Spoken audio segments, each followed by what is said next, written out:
Slogan থেকে বিতাড়িত হয় নাই, বিরত হয় নাই।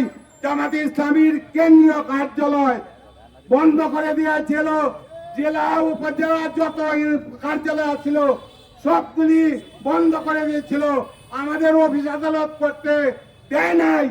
আমাদের সাতক্ষীরা, দিনাজপুরে, রাজশাহীতে, খুলনায়, চট্টগ্রামে বুলডোজার দিয়ে আমাদের কর্মীদের বাড়িঘর ধ্বংস করছে এই ফ্যাসিবাদী সরকার। সাংবাদিক ভাইরা এখনো ষড়যন্ত্র করছে। তারা, আপনারা জানেন, তারা 30 জুলাই বাংলাদেশ জামাত ইসলামী এবং ইসলামী ছাত্র শিবিরকে নিষিদ্ধ করেছিল। কিন্তু আল্লাহ রাব্বুল আলামিনের ঘোষণা, কুলিল্লাহুম মালিকাল মুলক তুতিল মুলকা মান তাশাউ ওয়া তানজিউল মুলকা মিম্মান তাশাউ ওয়া তুইজ্জু মান তাশাউ ওয়া তুযিল্লু মান তাশাউ বিয়াদিকাল খায়র। কেউ দেয় নাই তারা। বাংলাদেশ জামাত ইসলামী এই আন্দোলন যে পর্যন্ত ইসলাম কায়েম না হবে সেদিন পর্যন্ত আমরা বিরত হব না। এই আন্দোলনকে নস্যাৎ করার জন্য অনেক কুচক্রী মহল, আন্তর্জাতিক মহল চেষ্টা করছে। বাংলাদেশ জামাত ইসলামী আমরা যদি একজন কর্মী বেঁচে থাকি এই আন্দোলনকে ব্যর্থ হতে দিব না, ব্যর্থ হতে দিব না। আমরা ইসলামকে প্রতিষ্ঠিত করবই ইনশাআল্লাহ, ইনশাআল্লাহ।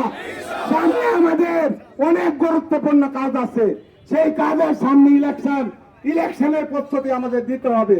আমরা চোখ রাঙানিকে ভয় পাই না, আমরা আল্লাহকে ভয় করি আর কাউকে ভয় করি না। আমাদের প্রতি চোখ রাঙাবেন না।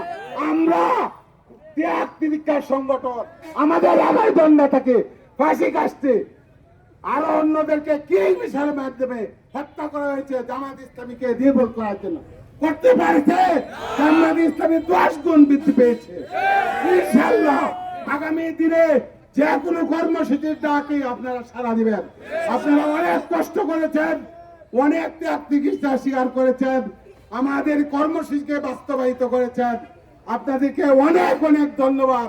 আপনাদের জন্য দোয়া করি, আল্লাহ আপনাদেরকে কবুল করুন, আপনাদের সমস্ত বালা মুসিবত দূর করুন, আপনাদেরকে শারীরিকভাবে সুস্থ দান করে। সকলকে ধন্যবাদ জানিয়ে আজকের সমাবেশের এখানেই সমাপ্তি ঘোষণা করছি। বাংলাদেশ জিন্দাবাদ, বাংলাদেশ জামাত ইসলামী জিন্দাবাদ।